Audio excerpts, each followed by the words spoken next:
The nurse's jaw dropped open as she looked up from the scan in her hands. She turned to the doctor, her eyes wide. He made his way over to her, curious to know what she'd just seen. She handed him the paper and watched as his eyes grew wide. He shared her reaction. He'd never witnessed anything like this before. Rob Wall and his wife, Shelley Wall, lived a very happy life together as a married couple. They lived in Cumbria, northwest England, and couldn't be happier. They raised their 2 daughters together and felt that they lived an idyllic life. They felt that they raised their kids right and had a lot of love in their house. With so much love, they knew that there was one thing they could do to make them feel better. They decided that they needed to have another child. After the decision was made, Shelley became pregnant and they were ecstatic. With 2 daughters already, the couple hoped that they would have a boy. Rob would be happy bonding over football with his son, whereas daughters weren't interested. But everything changed when they got to the doctor's office. They visited the hospital for regular checkups during their pregnancy. Both the mother and the baby's health had to be watched closely.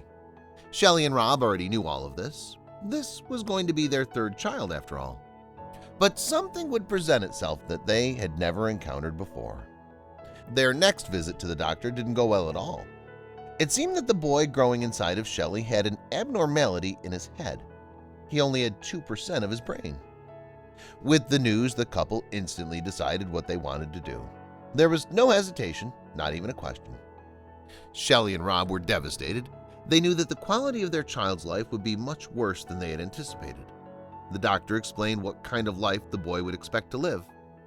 Noah's birth defect was that he grew no brain matter and had spina bifida. This meant that his spinal cord didn't form properly. But then the doctor suddenly proposed something radical.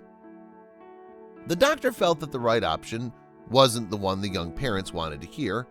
This would be a very hard decision for Shelley or any mother to make. They explained that Noah would require round-the-clock care and his life expectancy wouldn't be very long. What kind of life did they want for their child? The couple had to think long and hard about this. When they got home, they looked at the girls' happy faces. They couldn't bear to break the news. They loved their children and never wanted to see them upset. But in this, Shelley and Rob had their answer. They would bring this new life into the world. Maybe in their younger years they might have considered abortion, but after having their 2 daughters, they knew that they would love their child no matter what they were like. But 5 times during her pregnancy, she was advised to have an abortion. Shelley stayed stoic, and Rob stood by her. Even when the harsh reality of raising Noah came to light, they stood together in their decision and didn't look back. Shelley didn't doubt her decision even for a second. She went through with the pregnancy. There was no looking back now. From the very start, the odds were against them, but the couple wished and prayed that their child was strong enough to make it. It's a good thing they put their hope in him. On March 6, 2012, Noah came into the world via C-section. Shelley knew what to expect. Doctors had warned the family that their son would be paralyzed from the chest down and could be born with other abnormalities. Despite her fears, Shelley couldn't wait to meet her son for the first time. There were 12 doctors in the operating theater, but as he came into the world, they were given a sign. Noah let out a big, healthy scream the moment he was born, letting his parents know that he had arrived. To give him a fighting chance, a doctor placed a shunt in Noah's skull to drain the excess fluid and relieve the pressure on his brain tissue. His parents could only wait and see how he developed. Shelley and Rob had no expectations for Noah in the early days of his life. They were simply happy that their boy was healthy and happy. What's more, Noah was able to breathe, eat, and drink because his brainstem was intact. He was paralyzed from the waist down, but this never seemed to affect his mood. He was a happy little boy.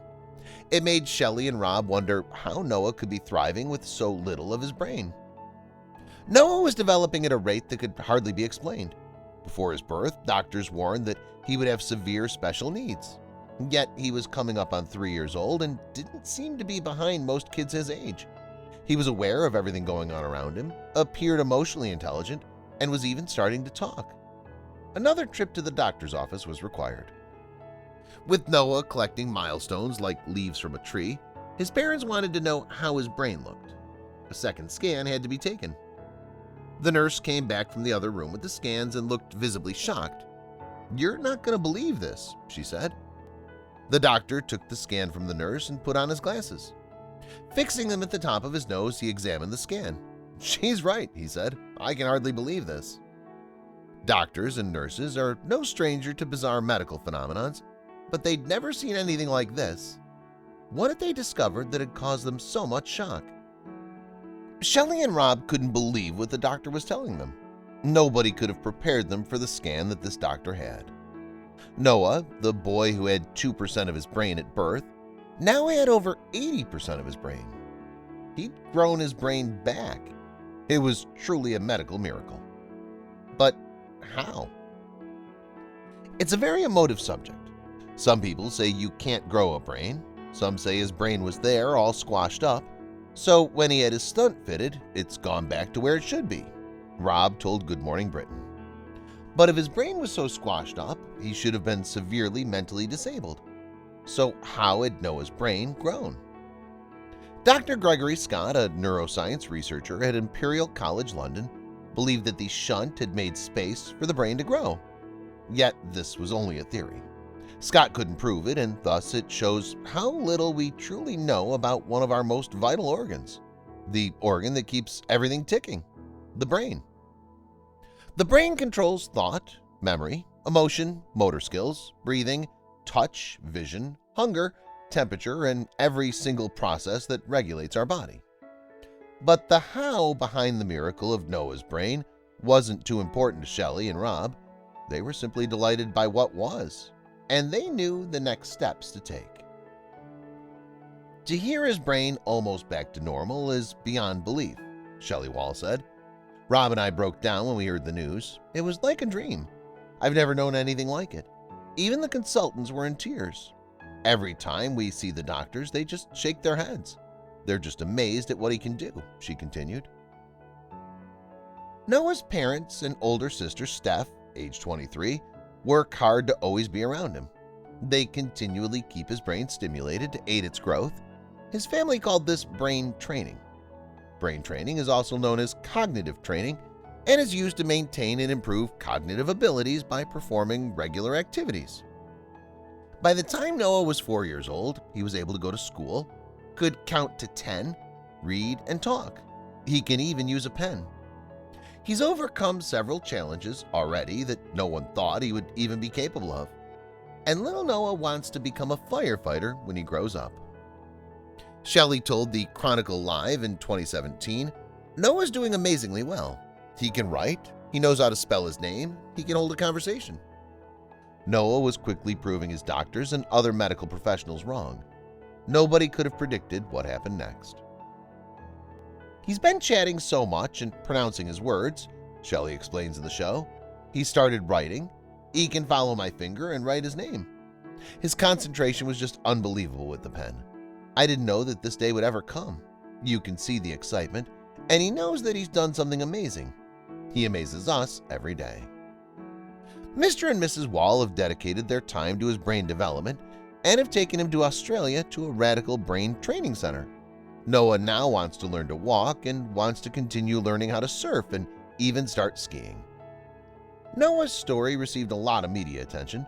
His story was uplifting and made people hopeful. Noah continues to undergo neurophysics treatment, a combination of physiotherapy and cognitive exercises that include horse riding, surfing, and even skydiving. They even had a belief that Noah would still be able to walk in the future. For the whole family, things appear to be looking up. Mr. Wall explained that the experts don't usually give the therapy to kids because of the cognitive side of things, but they were lucky enough to be able to persuade them to see and assess Noah and prepare them for when he's old enough to have that cognitive treatment. All in all, the little boy's future looks bright, and his story teaches us an important lesson. Writing on the Hugs for Noah website, Shelley said she hopes Noah's case will raise awareness about the importance of taking folic acid during pregnancy. This can prevent spine and brain defects such as spina bifida and anencephaly. According to the Centers for Disease Control and Prevention, women who wish to conceive are advised to consume around 400 micrograms of folic acid per day. "Even though I took it, I didn't take nearly enough," she wrote. "No one told me just how important folic acid was." But that's not all. Without getting into a debate about the ethical arguments around abortion, we can say that Noah's story is one of human hope and positivity. His parents were told that looking after Noah would be tough, and while taking care of him isn't easy, there's not a day that goes by without them thanking their lucky stars. They had faith in their boy, and they're being rewarded with a starring role on the most fulfilling of journeys.